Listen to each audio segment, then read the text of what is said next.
Hello students, welcome again. हम कर रहे हैं बेटा आजकल एक pre board exam question paper का सॉल्यूशन। और इस क्वेश्चन पेपर का section A which includes 6 questions of 2 marks each, वो मैंने इससे प्रीवियस लेक्चर में अपलोड कर दिया है। And in today's lecture we are going to solve section B of this question paper which include 3 marks 4 questions. ठीक है भाई, 4 क्वेश्चन है and each question is of 3 marks. तो ये हमारा है क्वेश्चन नंबर 7, सेक्शन बी का फर्स्ट क्वेश्चन है, स्टैटिस्टिक्स से है ये हमारा। The mean of the following frequency distribution is 62.8, find the missing frequency x. हमें एक फ्रीक्वेंसी डिस्ट्रीब्यूशन टेबल यहाँ दी गई है and we are already told कि भाई हमें पहले ही बता दिया गया है कि जो इसका मीन है वो 62.8 है। Using this result find the missing frequency. आप यहाँ देख सकते हैं this is the class 0 to 20, 20 to 40, 40 to 60 and so on. And frequency is 58x और ये जो x है ये मिसिंग है, हमें नहीं पता। एंड 1278 क्लियर है। तो ये यहाँ पर मैंने टेबल ऑलरेडी राइट कर दी है। This is class interval with a gap of 20 and this is the frequency of each class interval. और हमें ये पता है, हम इसको साइड में नोट कर लेते हैं कि mean of this table is 62.8। It means हमें मीन की ही आइडेंटिटी, मीन का ही फॉर्मूला यूज़ करना है। हम इस डाटा का मीन फाइंड करेंगे और उसमें मीन के प्लेस पर ये वैल्यू रखेंगे तो we will get the value of x. अब क्लास इंटरवल है, हम डायरेक्ट मेथड से मीन निकालेंगे। तो इसके लिए हमारा सबसे पहला स्टेप क्या होता है कि हम इस क्लास इंटरवल का मिड पॉइंट निकालते हैं जिसे हम एक्स आई से डिनोट करते हैं। तो 0 to 20 का मिड पॉइंट निकालने के लिए आप क्या करेंगे भाई, देखिए first lower limit plus upper limit add करके 2 से डिवाइड कर देना है। तो 20/2 it will be equal to 10। तो ये 10 आ जाएगा। देखो वैसे इससे आगे के मिड पॉइंट निकालने की आपको ज़रूरत नहीं है because there is a gap of 20, तो यहाँ भी 20 का गैप आएगा। बट फिर भी हम एक और वेरीफाई करते हैं 20 to 40। तो बेटा जी ये देखिए 20 में जैसे ही आप 40 ऐड करेंगे और 2 से डिवाइड करेंगे तो 20 + 40 60, 60 को 2 से डिवाइड किया तो 30, यानी कि नेक्स्ट मिड पॉइंट आपका आता है 30। क्लियर है। Frequency is denoted by F I, तो आपने यहाँ एफ आई नोट कर लेना है। अब 40 + 60 100 होता है, 100 का हाफ करिएगा तो 50। तो ये देखिए 10 में 20 ऐड किया 30, 30 में 20 ऐड किया 50, तो नेक्स्ट क्या आएगा 70, देन 90, देन 110। ये 20 क्यों ऐड किया, क्योंकि ये क्लास इंटरवल में जो गैप है अपना हाइट है जो इस इंटरवल की वो 20 है। क्लियर है। इसके बाद हम क्या करते हैं भाई, आफ्टर दैट अब इसका मतलब क्या है, it means that 10 is coming 5 times, 30 is 8 times, 50 is coming x times, 70 12 times, 90 7 times, 110 8 times. तो we will multiply these two और हमें मिल जाएगा एफ आई एक्स आई। 10 5 जा 50, 30 8 जा, तो 30 की जरूरत नहीं है, 3 8 जा 24, जस्ट एक 0 पीछे लगा देना है। 50 को x से मल्टीप्लाई करेंगे तो वेरिएबल और कांस्टेंट की multiplication as it is write की जाती है। 12 को 70 से करना है तो 70 को भूल जाए, 12 7 जा 84, पीछे 0 लगा देंगे। 9 7 जा 63, पीछे एक 0 डाल देंगे। 11 8 जा 88 और पीछे एक 0 डाल देंगे। अब हम फ्रीक्वेंसी का सम करते हैं, सिग्मा ऑफ एफ 5 प्लस। अब एक बात आपने ध्यान रखनी है, देयर आर टू टर्म्स हमारी ऐसी हैं विच आर हेयर कांस्टेंट। ठीक है भाई, and these 3 are also constant, these 3 are also constant. तो हम दीज 3 + 2 इन 5 टर्म्स को ऐड करेंगे और x को हम एज इट इज़ राइट करेंगे बेटा, क्योंकि वेरिएबल और कांस्टेंट की एडिशन सब्ट्रैक्शन मल्टीप्लिकेशन डिवीजन में as it is with sign लिखा जाता है। 5 + 8 13, 13 + 12 25, 25 में आप 7 ऐड करेंगे तो कितना आएगा 32, और उसमें 8 ऐड करेंगे तो 40, और 40 में x ऐड करेंगे तो it will be 40 + x। Now we will add f i x i, sigma of f i x i. Sigma you all know, आपको पता होना चाहिए, नहीं पता तो मैं बता दूं, sigma means the sum of the continuous given terms. तो इन्हें भी फिर से आप देखिए, अभी ये जो 50x है, 50x है ये आपका वेरिएबल है, इसे एज इट इज रख के 1 2 3 4 5 इन 5 टर्म्स को हम यहाँ ऐड करेंगे। तो आप अलग से ऐड कर लीजिए 50 240 840। इन क्वेश्चंस में कैलकुलेशन एक ही बार में ध्यान से कर लेंगे तो मिस्टेक नहीं होगी, क्योंकि एक बार मिस्टेक हो गई तो वो आप कैच नहीं कर पाएंगे with in the time.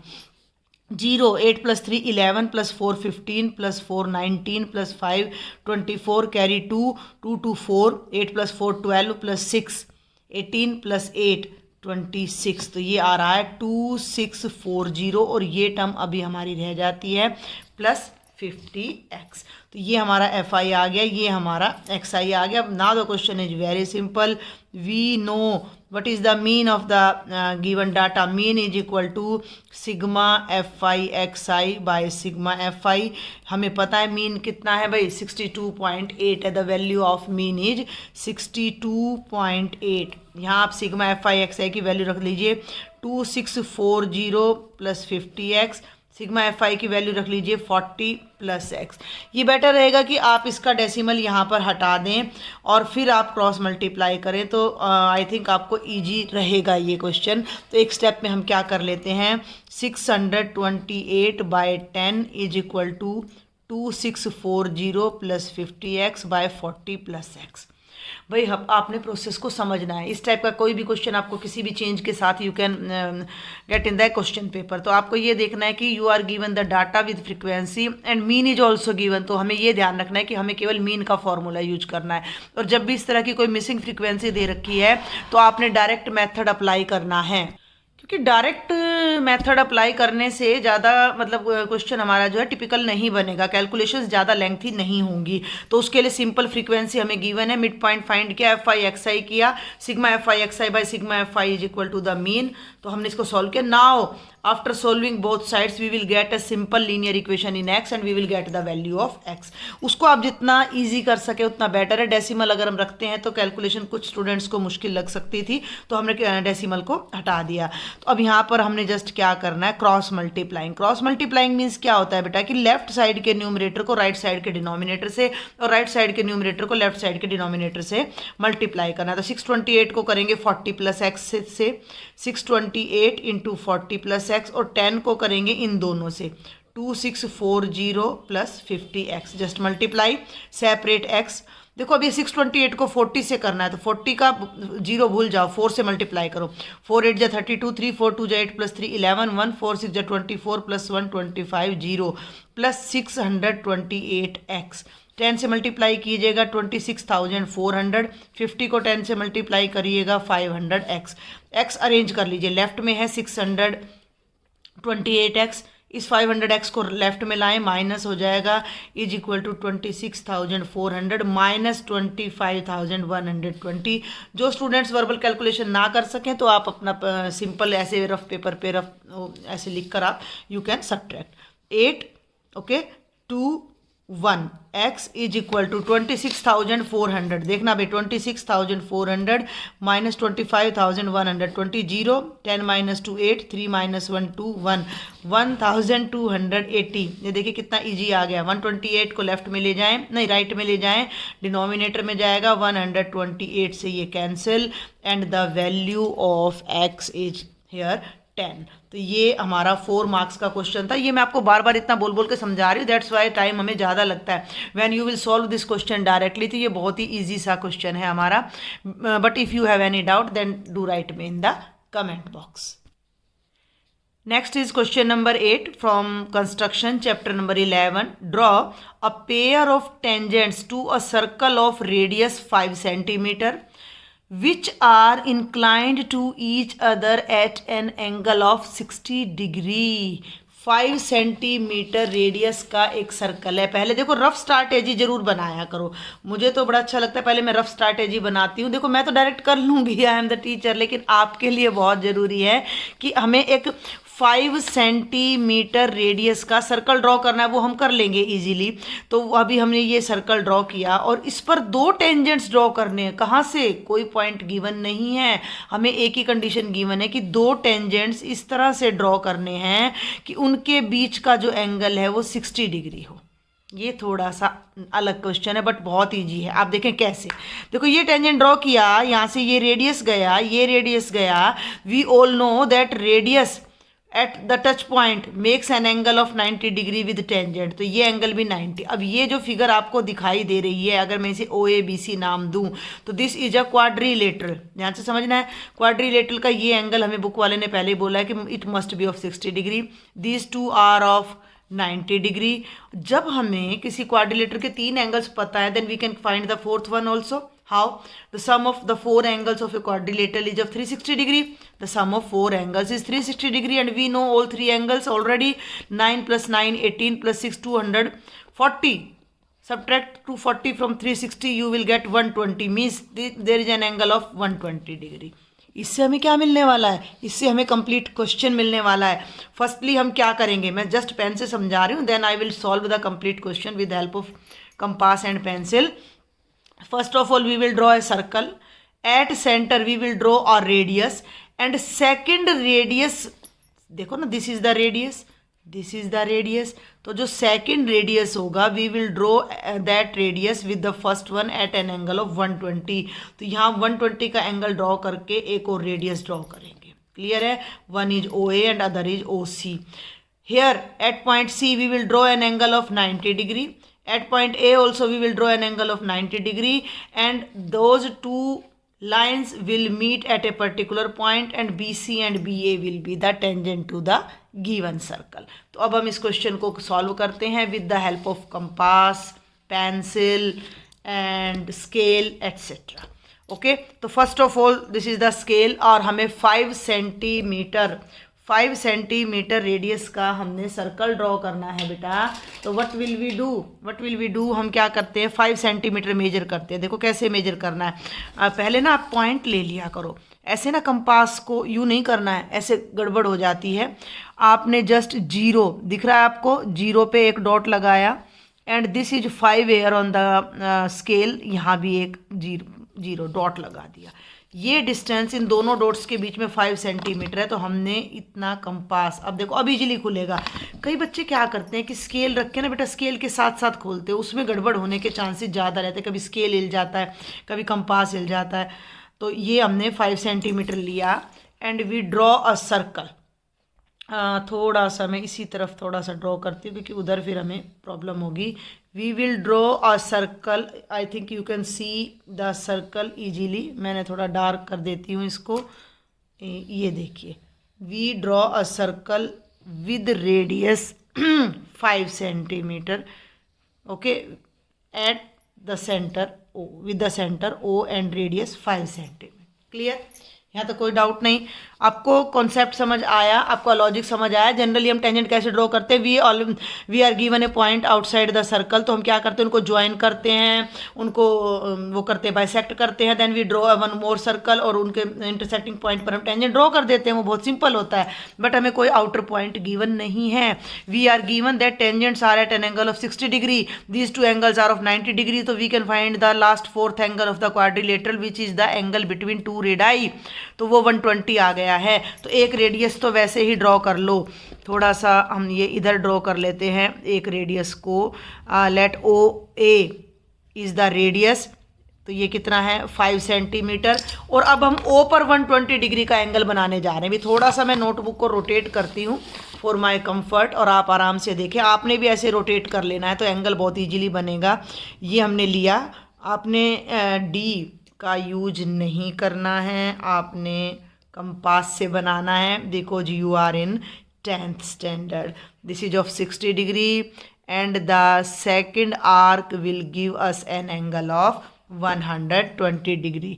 You must have 2 pencils with you, one in the compass and other in your hand, कि वो पेंसिल की जो एज है वो पुरानी ना हो जाए, मोटी ना हो जाए थोड़ी सी ना, क्योंकि उसी से आप लाइंस ड्रॉ करोगे, उसी से आप आर्क ड्रॉ करोगे। तो ये यहाँ से हमने यहाँ O से लिया था, तो ये हम अब यहाँ पर ड्रॉ करने जा रहे हैं। तो this is another radius AB, and the angle between these 2 radii is 120 degree. हमें रेडियस ड्रॉ नहीं करना है, we have to draw the tangents. तो टेंजेंट्स हमें पता है कि tangents are always at an angle of 90 degree with the radius at the touching point. तो ये इस A पॉइंट पर अब हम एक 90 डिग्री का एंगल ड्रॉ करेंगे। एक 90 डिग्री का एंगल हम B पॉइंट पर ड्रॉ करने जा रहे हैं, and those 2 line lines of angles will meet with each other. आपको ये नोटबुक अब अच्छे से दिखाई दे रही होगी, मैंने रोटेट कर दिया है, थोड़ा सा खुला ले लेते हैं इसको। और ये डॉटेड जितना हो सके उतना हल्का काम आपने यहाँ करना है, मीन्स लाइट उसमें पेंसिल को बहुत लाइट चलाना है। जो आपका मेन काम है, जैसे टेंजेंट ड्रॉ करना है, रेडियस ड्रॉ करना है, उन्हें आपने डार्क करना है। तो this is an angle of 90 degree, 60, 120, then 90। अब मैं ये वाली पेंसिल यूज़ कर रही हूँ, यहाँ एक डॉट लगाया, यहाँ एक डॉट लगाया, स्केल को ऐसे रखा, दोनों डॉट्स को इसके साथ अरेंज किया एंड वी विल ज्वाइन। तो ये हमारे पास यहाँ बन जाता है एक angle 90 degree. Similarly we will draw one more angle of 90 degree at the point B. Okay बेटा, तो ये बी पर हमने कंपास लिया and we will draw an arc, then an angle of 60 degree. From 60 degree we will draw one more arc which is giving us the angle of 120 degree, and now we will bisect 60 and 20 degree, which will give us the angle of 90 degree. Okay, and join B to this one, and this is again an angle of 90 degree. और जहाँ ये दोनों points join कर रहे हैं, that was the outer point, जो कि हमें बुक में दिया नहीं गया है, we are not given, but now we get a tangent. इस पॉइंट को you can name it as P, B और सी और Q, anything else you can name it. तो P A and P B are the tangents which are at an angle of 60 degree. You can measure that angle with the help of D. Okay, आप उसको major भी कर सकते हो। ये देखिए, ये हमने जब डी लिया, देखिए it is exactly of 60 degree, तो we are correct. I think आपको समझ आएगा। Now you have to write the steps of construction also. ठीक है भाई, सबसे पहले हमने 5 सेंटीमीटर सर्कल रेडियस का एक सर्कल ड्रॉ किया। एक रेडियस हमने रैंडमली कहीं भी ले लिया, and another radius we draw at an angle of 120 degree with the first one. At the end points of both radii we draw angles of 90 degree. दोनों लाइंस जहाँ join कर रही हैं, that is the point P, P A and P B are the required tangents. तो अब हम यहाँ पर लिखने जा रहे हैं स्टेप्स ऑफ कंस्ट्रक्शन। कई स्टूडेंट्स को प्रॉब्लम होती है स्टेप्स ऑफ कंस्ट्रक्शन लिखने में, तो इट इज़ नथिंग, जैसा आपने क्वेश्चन अटेम्प्ट किया है वैसा ही आपने बस राइट करते जाना है। इसके लिए कोई हार्ड एंड फास्ट रूल नहीं है। Got it. तो ये देखिए, हमने ओ सेंटर लेकर एक 5 सेंटीमीटर रेडियस का सर्कल हमने ड्रॉ किया है। तो सबसे पहले हम क्या करते हैं कि we draw a circle with centre O and radius 5 centimetre. Radius को मैंने आर लिख दिया, वैसे आप यहाँ लिखिएगा विद रेडियस आर 5 सेंटीमीटर। हो गया यहाँ तक। सेकंड पॉइंट हमारा क्या हो जाएगा, ड्रॉ और रेडियस, ड्रॉ लिख लीजिए, या फिर आपको फिर वो लंबा पड़ेगा कि let us take any point A on the circumference and join O to A. तो हम डायरेक्ट लिख लेते हैं कि ड्रॉ और रेडियस ओ ए, ठीक है, that is again equal to 5 centimetre. Third point अब हम यहाँ पर राइट करते हैं। वैसे तो देखो, हम इसको 4 मार्क्स है, तो हम एक्सप्लेन थोड़ा कर दें, then it will be better for us. हम यहीं पर इसको एक्सप्लेन कर देते हैं स्टेप्स ऑफ कंस्ट्रक्शन में। Now we will explain the result that why we are making an angle of 120 degree here. So we will write this result here because we have to draw tangents at an angle of 60 degree with each other, 60 degree with each other. So ठीक है, so angle AOB कितना होना चाहिए, 120 degree. तो इसलिए थोड़ा लिख लीजिए अब यहाँ पर। अब इसलिए हम क्या कर रहे हैं, that's why at point O construct an angle of 120 degree, construct an angle of 120 degree and it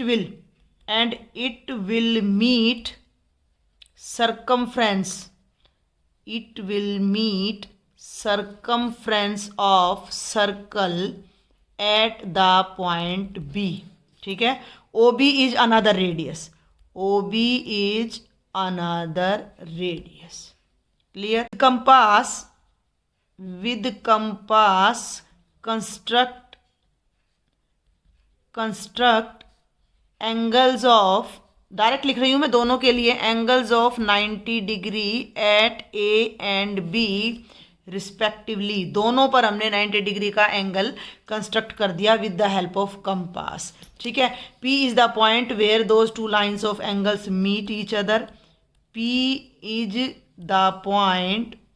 is the point where lines of angles, arms भी कह सकते हो, मीट विद ईच अदर। ठीक है। और इंटरसेक्ट ईच अदर भी लिख सकते हो। There are so many language, आप कितना भी किसी भी तरीके से इसको लिख दीजिए, इंटरसेक्ट ईच अदर। तो हमारे पास क्या आ जाएगा कि P A and P A and P B are required tangents and angle A P B हमारा कितना है 60 डिग्री। इस बात की हम वेरिफिकेशन कर लेते हैं। अब एक बार यहाँ पर वेरिफिकेशन कर देंगे तो बहुत अच्छा इफेक्ट पड़ेगा। O A P B is a quadrilateral. Angle A और बी दोनों कितने हैं 90 डिग्री हैं, और एंगल ओ आपका कितना है 120। तो वी ऑल नो कि क्वाड्रिलेटरल के ऑल एंगल्स का सम कितना होता है 360 होता है। तो हम यहाँ लिखेंगे angle A plus B plus O plus P is equal to 360 degree is equal to 360 degree. तो ये आ जाएगा 90 प्लस 90 प्लस 120। भाई हमने यहाँ 120 का क्यों बनाया, तो उससे हमारी वेरिफिकेशन हो जाएगी कि ये एंगल हमारा 60 का आ गया। 180 plus 120 this is 300 plus angle P is equal to 360। So angle P हमारा आ रहा है 360 माइनस 300 दैट इज 60 डिग्री। तो ये हमारी कंस्ट्रक्शन थी, ये स्टेप्स ऑफ कंस्ट्रक्शन है। और वेरिफिकेशन आप कर दें तो बहुत बेटर रहेगा। स्टेप्स ऑफ कंस्ट्रक्शन को आप थोड़ा बहुत बीच में एक दो स्टेप आप कम भी कर सकते हैं, बट वेरिफिकेशन आप जरूर करें। Next question number 9 is again from statistics बेटा। Weekly income of 600 families is given below. Find the median. Very easy. This is the table which I have written already here. Income in rupees 0 to 1000, 1000 to 2000, 2000 to 3000 and so on up to 6000. And these are the number of families 250, 190, 100, 40, 15 and 5. You have to find the median. आपको median की formula याद होना चाहिए यहाँ पर, और उसकी जो टर्म्स है उनका कॉन्सेप्ट क्लियर होना चाहिए। अब आपको ये ध्यान रखना है कि while calculating the median we consider the middle term of any frequency distribution. ठीक है। हमें कोई भी डाटा अगर हमें गिवन है तो first of all we arrange that data in ascending और डिसेंडिंग ऑर्डर, और फिर हम उसकी मिडिल टर्म लेते हैं। तो it is already arranged in ascending order. अब मिडिल टर्म लेने के लिए हमें एक नई टर्म यहाँ डालनी पड़ती है, that is called cumulative frequency. और इन शॉर्ट आप उसे CF लिख सकते हो। क्यूमुलेटिव फ्रीक्वेंसी आपको किसी भी डाटा की एग्जैक्ट पोजीशन बताती है। 0 to 1000 रुपीज़ तक की 250 फैमिलीज़ हैं, तो यहाँ क्यूमुलेटिव फ्रीक्वेंसी कैसे निकालोगे 250। ध्यान से समझना मेरी बात को। देन वी ऐड 190 इन 250, हम इन्हें ऐसे ऐड करते हैं। तो 250 में जब आप 190 ऐड करेंगे 25 प्लस 19 कर देंगे, 0 लगा देंगे अलग से, तो इट विल बी 440। इसका क्या मतलब है, जस्ट अंडरस्टैंड। देखो 250 तक वो फैमिलीज़ हैं जिनकी इनकम 1000 है, लेकिन 251 से लेकर 440 पोजीशन तक वो फैमिलीज़ हैं जिनकी इनकम 1000 से 2000 के बीच में है। क्लियर है। देन 440 में हम 100 ऐड करेंगे तो इट विल बी 540। 540 में 40 ऐड करेंगे तो 580। इसमें 15 ऐड करेंगे तो 595, और 595 में 5 ऐड करेंगे तो 600। Sigma FI 600। और ये बात तो स्टेटमेंट से भी वेरीफाई हो जाती है कि हमें 600 फैमिलीज़ गिवन है। क्लियर है। तो जो आपका डाटा आ रहा है N आ रहा है वो आपका 600 आ रहा है। अब आपने इसका मिडिल टर्म आपने जस्ट फाइंड करना है। नेक्स्ट स्टेप क्या होगा, देखो आपने you just have to write the table given in the question paper. Median find करना है तो आपने क्यूमुलेटिव फ्रीक्वेंसी फाइंड करनी है। क्यूमुलेटिव फ्रीक्वेंसी कैसे कैलकुलेट करते हैं, first term as it is, first frequency as it is, इसमें सेकंड को ऐड करेंगे, इस एडिशन में थर्ड को ऐड करेंगे, इस एडिशन में नेक्स्ट को, और करते करते ये सम आपका टोटल नंबर ऑफ डाटा के या टोटल नंबर ऑफ जो भी गिवन है आपका फैमिली है जैसे हमारे इस क्वेश्चन में, उसके इक्वल आना चाहिए। तो n इज 600। नेक्स्ट स्टेप आपका होगा n/2, that is half of the given total data, total frequency का जो सम है उसका हाफ करना है। तो 600 का हाफ हो गया आपका 300। अब यहाँ आपने 300 को एनालाइज करना है कि कहाँ है। कहाँ है का मतलब यहाँ मैं एक रफ पेंसिल से आपको समझाना चाहूँगी कि ये 250 का मतलब है कि 1 से लेकर 250 पोजीशन तक यहाँ है। 251 से लेकर, this is the rough part, ध्यान रखिएगा, 440 तक यहाँ है। 441 से लेकर 540 फैमिलीज़ इस रेंज में हैं। 541 से लेकर 580 तक की फैमिलीज इस रेंज में है, एंड सोन। तो हमें 300 वाली रेंज देखनी है कहाँ है। तो 300 लाई करता है 251 और 440 के बीच में। यहाँ तक 250 हो गया और 250 ऑनवर्ड और 440 तक यहाँ है। तो ये हमारी जो क्लास, इसके सामने वाली जो क्लास हमारी आने वाली है, ये this is our called median class. ये हमारी मीडियन क्लास कहलाएगी। Means our median will be greater than 100 and less than 2000। ठीक है, समझ आ रहा है। तो यहाँ आपको ये बात समझना आए तो आप 300 से जस्ट ग्रेटर फ्रीक्वेंसी इसमें ढूंढ लो। 300 से ग्रेटर, 300 से ग्रेटर तो 440 है, because 440 is the cumulative frequency just greater than 300, greater than 300। ठीक है, जस्ट तो नहीं लिख सकते क्योंकि एकदम बड़ी नहीं है। 440 is the cumulative frequency greater than 300। तो 440 वाली जो क्लास इंटरवल होगी वही हमारी मीडियन क्लास होगी। तो so our median class, so our median class is 1000 to 2000। आप यहाँ भी मार्क कर सकते हो। अब आपको ये ध्यान रखना है, मैं ब्लू पेन लेती हूँ क्योंकि मैंने ब्लैक से स्टेटमेंट लिखी है। तो इस क्लास के सामने जो f है ये हमारी फ्रीक्वेंसी होगी, और इसके ऊपर वाली जो फ्रीक्वेंसी है वो as a cumulative frequency use होगी। और एक टर्म और आती है हमारे फॉर्मूले में, that is h, that is h। h क्या होता है? h is the difference between lower limit and upper limit, that is called the height of the class interval.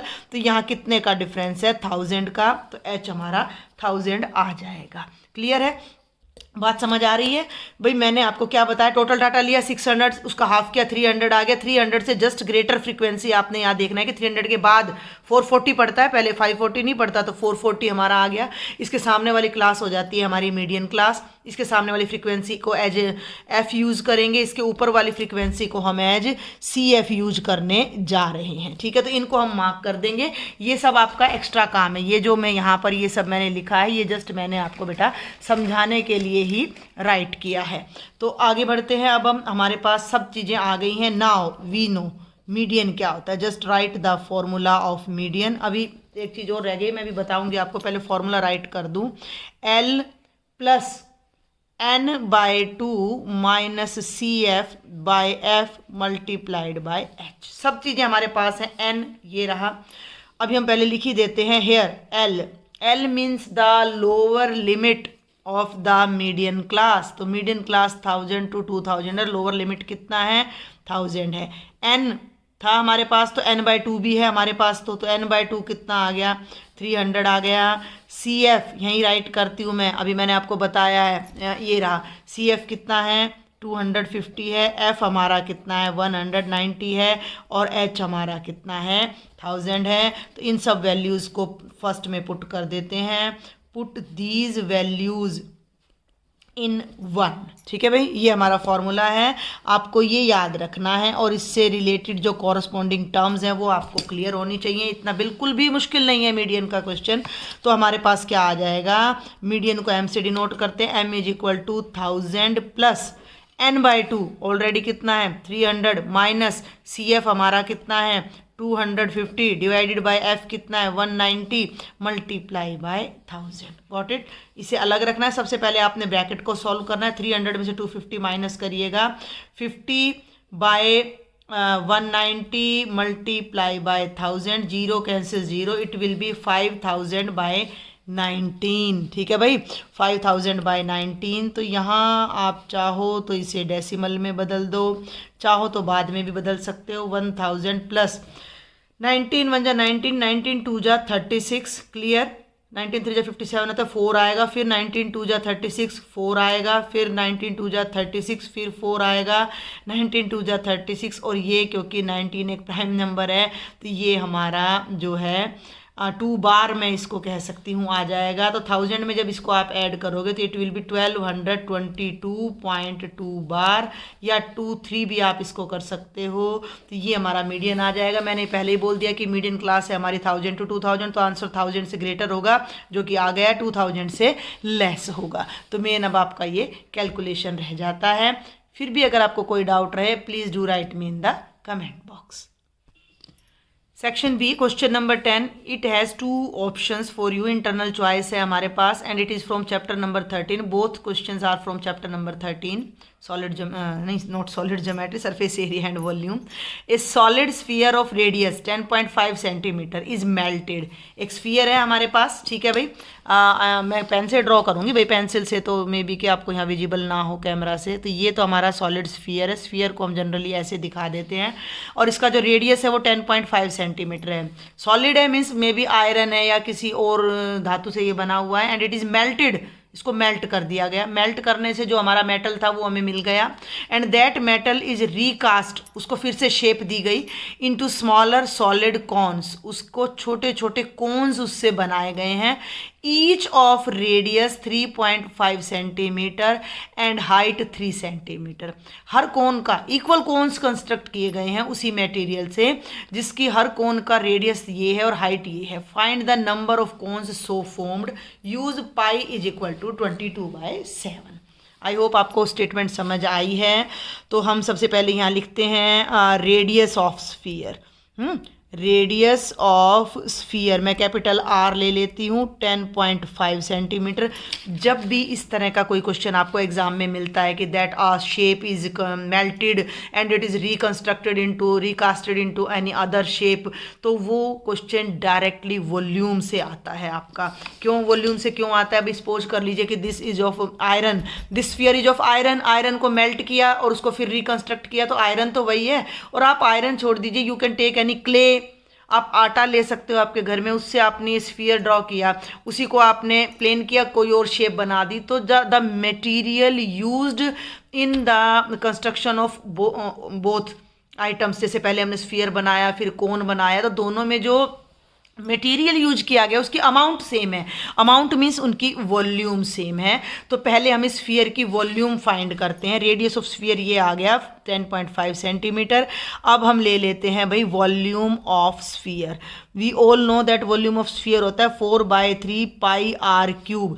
मैं यहाँ पर पाई की वैल्यू अभी बिल्कुल भी नहीं रखूँगी, 4/3 पाई। अच्छा, आर का यहाँ पर कर लेते हैं, मैं थोड़ा इधर लिख देती हूँ, उधर मैं भूल गई, डेसिमल से हटा देते हैं। 105/10, 5 2 जा 10, 5 1 जा 5, 5 2 जा 10, इट इज़ 21/2। तो ये हो जाएगा 21/2 क्यूब सेंटीमीटर क्यूब। मैं इसे एज इट इज छोड़ रही हूँ विदाउट एनी कैलकुलेशन। इससे पहले पार्ट में भी आया था इस तरह का क्वेश्चन, और मैंने बोला था कि कैलकुलेशन ना बिल्कुल लास्ट में किया कीजिए। Now sphere is melted, now sphere is melted and converted into small cones। तो हमें नहीं पता कितने कॉन्स बने हैं, तो लेट नंबर ऑफ कॉन्स कितने बने हैं, हमने मान लिया x कोन बने हैं। तो एक कोन को हम ले लेते हैं। अब हमने कोन बनाया है तो कोन का radius r, height h, slant height l होती है। तो what is given, height and radius is given. तो हम यहाँ ले लेते हैं radius of cone. Radius of cone r is 3.5, that is 35/10, that is 5 7 जा 35, 5 2 जा 10, 7/2 सेंटीमीटर। समझ आ रहा है भाई आपको? And then we will take the height of the cone. Height of the cone, मैंने ब्लैक ही पेन यूज कर लिया है, कोई बात नहीं भाई, आप समझें। The height of the cone is 3 centimetre. Volume of one कोन अब आप फाइंड करेंगे। वॉल्यूम ऑफ वन कौन की वॉल्यूम होती है 1/3 पाई आर स्क्वेयर एच। 1/3 पाई को पाई रखते हैं 7/2 होल स्क्वेयर इंटू 3 से 3 कैंसिल हो गया और ये आ गया 49/4 पाई सेंटीमीटर क्यूब। यहाँ तक क्लियर है आपको? इज इट ओके और नॉट? भाई this is the volume of the sphere, यानी कि इतना मटेरियल से तो स्फीयर बना था और उसमें से इतना मटेरियल यूज करके एक सिंगल कोन बनाया गया है।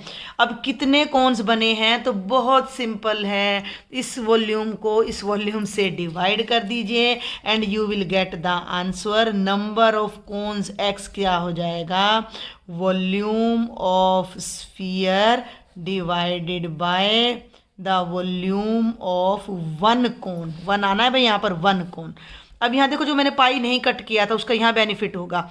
न्यूमरेटर में लिखेंगे 4/3 pi into 21/2 cube divided by 49/4 पाई। पाई से पाई कैंसिल हो गया, ठीक है ना, हमारा बिना मतलब काम बढ़ता। अब न्यूमरेटर को ओपन करके डिनोमिनेटर को रिवर्ट कर देते हैं। ध्यान से देखें, न्यूमरेटर में है 4/3, 21/2 3 टाइम्स है तो 21/2, 21/2, 21/2 और न्यूमरेटर में 49/4 है जिसे हम रिवर्ट कर देते हैं तो 4 ऊपर चला जाएगा और 49 हमारा डिनोमिनेटर में आ जाएगा। 2 2 जा 4। ध्यान से देखें, 3 7 जा 21, 7 7 जा 49, 7 3 जा 21, 2 2 जा 4, 2 3 जा 6, 6 को 21 से करेंगे 6 1 जा 6, 6 2 जा 12, 126 कोन्स उस मटेरियल से बनाए जा सकते हैं which was used in a sphere. Sphere में जो मटेरियल यूज किया गया था उससे हम कितने कोन्स कंस्ट्रक्ट कर सकते हैं? 126। तो लास्ट में समरी जरूर लिखें, नंबर ऑफ कोन्स हमारे कितने आ गए? 126। And this one is the last question of section B with an internal choice in question number 10. A farmer connects a pipe of internal diameter 20 centimeter from a canal into a cylindrical tank. ठीक है भाई, हम इसका एक rough diagram साथ साथ में बनाना चाहूँगी कि भाई ये कोई कैनाल है, नदी है, ठीक है, इसमें पानी है, यहाँ पर उसने एक सिलेंड्रिकल, देखो पाइप लगाया तो पाइप इज ऑलवेज सिलेंड्रिकल, यहाँ उसने एक किसान ने, फार्मर ने एक सिलेंड्रिकल पाइप लगाया। ध्यान से समझें, और farmer connects a pipe of internal diameter 20 centimetre. इसका जो इंटरनल डायामीटर है पाइप का दैट इज 20 सेंटीमीटर। डायामीटर 20 है तो रेडियस आपका 10 हो जाएगा। इनटू ए सिलेंड्रिकल टैंक, ये पाइप फिर से किस में जा रहा है? Again into a cylindrical tank. Got it? फिर से एक सिलेंड्रिकल टैंक में जा रहा है which is 10 metre in diameter. इसका डायामीटर 10 मीटर है एंड 2 मीटर डीप, और 2 मीटर उसकी डेप्थ है। क्लियर है? If the water flows through the pipe at the rate of, यहाँ से जो पानी जा रहा है वो 4 किलोमीटर पर आवर की स्पीड से जा रहा है। In how much time will the tank be filled completely? तो ये टैंक कितनी देर में आपका फिल हो जाएगा? Do you understand the statement और not? There is a canal and a farmer is using a pipe to put the water in the cylindrical tank, okay, from the canal. तो उसने एक पाइप यूज़ किया है, pipe का जो diameter है वो 20 सेंटीमीटर है, जबकि सिलेंड्रिकल वेसल या टैंक का डायामीटर 10 मीटर है and the height is 2 metre. The speed of the water is 4 kilometre per hour. तो कितना टाइम में ये फिल हो जाएगा? Now we will solve. First I will draw a neat and clean figure of this statement. तो students ये देखिए मैंने एक छोटा सा डायग्राम यहाँ ड्रॉ कर दिया है। ये कैनाल हम मान के चल रहे हैं और इस कैनाल से ये पाइप यहाँ जा रहा है और इस पाइप से इसमें पानी अपना डल रहा है टैंक के अंदर, और हमें ये बताना है कि in how much time will this tank be filled. आप थोड़ा सा ध्यान दें कि this question is again of volume, क्योंकि टैंक में जितना पानी आएगा वो उसकी वॉल्यूम होगी। क्लियर? 1 मिनट के लिए आप इमेजिन कर लीजिए कि this is not a pipe. आपको एक पाइप नहीं दिया गया है, या मैं ऐसे ले लूँ कि pipe instead of pipe pipe तो बोथ साइड से ओपन होता है।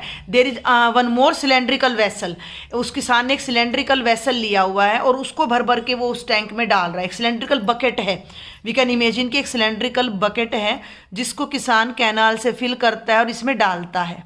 ध्यान से समझना मेरी बात को कि भाई एक बकेट है किसान के पास जो कि सिलेंड्रिकल है और उस सिलेंड्रिकल बकेट से वो बार बार इस टैंक को फिल कर रहा है।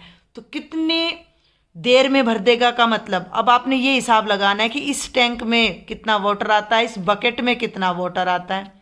ठीक है, तो फिर तो हम ये अंदाजा लगा सकते हैं कितनी बकेट्स लगेंगी इसके अंदर। तो कहीं ना कहीं ये वॉल्यूम हो गया हमारा, कहीं ना कहीं क्या हो ही गया वॉल्यूम हमारा, क्लियर है। लेकिन अब प्रॉब्लम ये है हमारे पास कि ये जो पाइप है ना ये बोथ साइड्स ओपन है, बोथ साइड्स ओपन है तो हम इसकी वॉल्यूम फाइंड नहीं कर सकते। इसके अंदर पानी की स्पीड है 4 किलोमीटर पर आवर। ऐसा ये क्वेश्चन कुछ कुछ आपकी एनसीईआरटी में भी है। तो आपने ना 1 आवर में या 1 मिनट में इस सिलेंड्रिकल पाइप की वॉल्यूम निकालनी है, इस टैंक की वॉल्यूम निकालनी है and then we will find कि कितनी देर में ये फिल होता है। अब एक चीज़ और ध्यान देनी है कि पाइप का जो डायमीटर है वो सेंटीमीटर में है, इसकी जो स्पीड है वो किलोमीटर पर आवर में है, टैंक का जो डायमेंशंस है वो सारी मीटर में है। तो हम इन सबको क्यों ना सेंटीमीटर में बदल लें, ये सारा हमारे लिए बहुत इजी हो जाएगा। क्योंकि आप सेंटीमीटर के मीटर बदलेंगे यू हैव टू डिवाइड, ठीक है।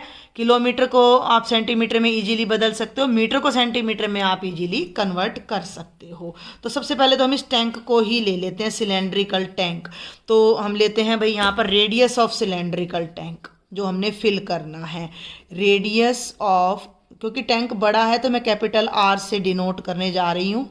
तो ये हो जाएगा आर, कितना हो जाएगा 10/2 यानी कि 5 मीटर। ठीक है भाई, यहाँ पर एक लाइन और लिख लीजिएगा, डायामीटर ऑफ सिलेंड्रिकल टैंक कितना है 10 मीटर। तो ये जो रेडियस था ये आपका 5 मीटर था, ये हो गया 500 सेंटीमीटर। क्लियर है, यहाँ तक क्लियर है आपको। इसका रेडियस, इस टैंक का जो ये रेडियस था आर, ये 5 मीटर यानी 500 सेंटीमीटर आ गया। And then height of the cylindrical tank, height of the cylindrical tank को आप कैपिटल एच से डिनोट कर लीजिए। तो वो है आपकी 2 मीटर और इसे आप लिख सकते हैं 2 × 100 that is 200 centimetre.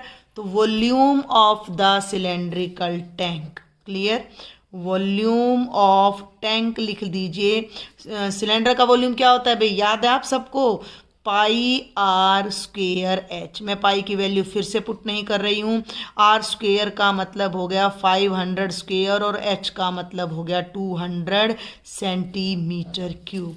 As it is छोड़ दिया मैंने, कोई मार्क्स आपके यहाँ डिडक्ट नहीं होंगे इस तरीके से। क्योंकि क्या होता है कि आप यहाँ पर पूरा कैलकुलेशन करोगे, फिर आगे भी कैलकुलेशन करोगे, फिर उसको कैलकुलेशन लंबी हो जाएगी, फिर कट करोगे, बहुत टाइम लग जाता है। आपने इसको जस्ट यहीं छोड़ देना है, इससे कोई फर्क नहीं पड़ेगा। Got it. अब हम आ जाते हैं भाई अपने पाइप पर। पाइप का डायमीटर क्या है 20 centimetre. Now diameter of pipe, now diameter of दोनों ही सिलेंड्रिकल हैं, ये ध्यान रखना। लेकिन वो पाइप है वो टैंक है, पाइप का डायामीटर कम है, टैंक का डायामीटर ज़्यादा है। तो रेडियस ऑफ सिलेंड्रिकल पाइप को स्मॉल आर हमने ले लिया तो वो हमारा आ जाता है 10 सेंटीमीटर। अब प्रॉब्लम है इसकी वॉल्यूम की। इसकी वॉल्यूम के लिए हमें इसकी हाइट चाहिए, समझ रहे हैं ना। हाइट का मतलब क्या है कि अगर मैं इस पाइप को सीधा कर दूं ऐसे पेन की तरह, तो उसमें 1 घंटे में, अब आप ये मान के चलो कि यहाँ से पानी चला और यहाँ आया और नीचे गिर गया, तो 1 घंटे तक इसमें अगर पानी चलता है तो 4 किलोमीटर लेंथ तक वो पानी चला जाएगा, इतना पानी उसमें है। ठीक है, तो वो 1 घंटे में 4 किलोमीटर जा रहा है, मीन्स 4000 मीटर जा रहा है वो पानी, मीन्स उसके आप सेंटीमीटर भी बना लीजिए। तो यहाँ हम लिखेंगे length of pipe, length of pipe in 1 hour कितनी है 4 किलोमीटर। आप ये मान के चले कि इस पाइप की लेंथ, या बल्कि ये लेंथ ऑफ पाइप तो नहीं लिखना था हमने यहाँ पर, आप यहाँ मेंशन कर दीजिए कि बिकॉज पाइप इज सप्लाइंग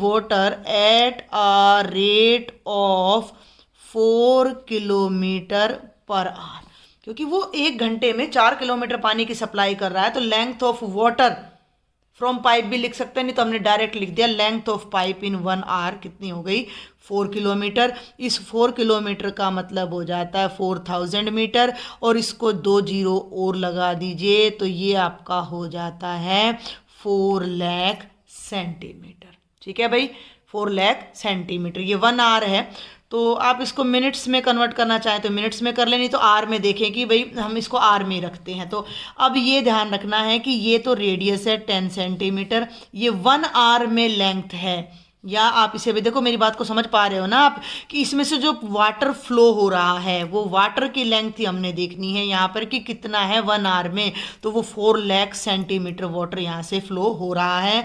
तो वॉल्यूम ऑफ वाटर, ध्यान देना है भाई, volume of water through pipe in 1 hour, 1 घंटे में पाइप से जो पानी जा रहा है उसकी वॉल्यूम कितनी है। तो वो वॉल्यूम देखो, इसको नाम दे लो तो ज़्यादा बेटर रहेगा। इसे हम कैपिटल वी नाम दे देते हैं और इसे हम स्मॉल वी नाम दे लेते हैं। तो it will be pi r square h, pi as it is, r square का मतलब 10 स्क्वेयर और एच का मतलब आपका आ जाता है बेटा जी 4 लाख। ठीक है, इतने सेंटीमीटर क्यूब, इतना वाटर वो पाइप 1 घंटे में टैंक में डाल सकता है। क्लियर है। और इतना वाटर उस टैंक को चाहिए फिल होने के लिए। तो ये बड़ा है तो इसको आप इससे डिवाइड कर दीजिए and you will get the time. तो अब हम निकाले, जैसे हमने वो निकाला था नंबर ऑफ कोन्स कितने बन रहे हैं, तो time taken by pipe to fill the tank, या आप यहां लिख दीजिए tank is filled in, tank is filled in time, किस टाइम में टैंक भरेगा, capital V by small V. अब यहाँ ध्यान देना, कैपिटल वी की वैल्यू को पहले ही खोल लो, पाई 500 स्क्वेयर है तो आप इसे 500 इंटू 500 राइट कर दीजिए इंटू 200। देख रहे हैं आप मेरी फिंगर कहाँ है, स्मॉल वी ये है, तो पाई इंटू 10 स्क्वेयर हो जाता है आपका 100 और साथ में ये आपका हो जाता है 4 लाख। अब आप देखो कंपैरेटिवली ये कैलकुलेशन बहुत ईजी पड़ने वाला है। पाई से पाई कैंसिल, 2 जीरो से 2 zero, 2 zero cancels these 2 zeros and these 2 zeros cancels these 2 zeros. ठीक है भाई, 5 8 जा 40, 2 4 जा 10, 2 4 जा 8, और ये हम आर में चल रहे हैं तो ये आ जाएगा 5/4 आवर्स। अगर आप चाहें तो इसको 60 से मल्टीप्लाई कर दीजिए, मिनट बन जाएंगे। 15 4 1 जा 4, 4 5 जा 20, 15 5 जा 75 मिनट्स आप इसको कह सकते हो, या 1 आवर 15 मिनट्स आप इसको कह सकते हो। तो इतना टाइम टैंक ने लिया फिल होने में। Got it. मुझे उम्मीद है कि आपको ये क्वेश्चन समझ आए होंगे। कोई भी डाउट रहता है बेटा आप ज्वाइन करें मेरे व्हाट्सएप ग्रुप को, वहाँ भी मुझसे आप पर्सनली चैट करें। कोई सजेशन है then please do write me in the comment box. अब अगर अभी तक आपने मेरे चैनल को सब्सक्राइब नहीं किया then please do subscribe and share with maximum students. Thank you.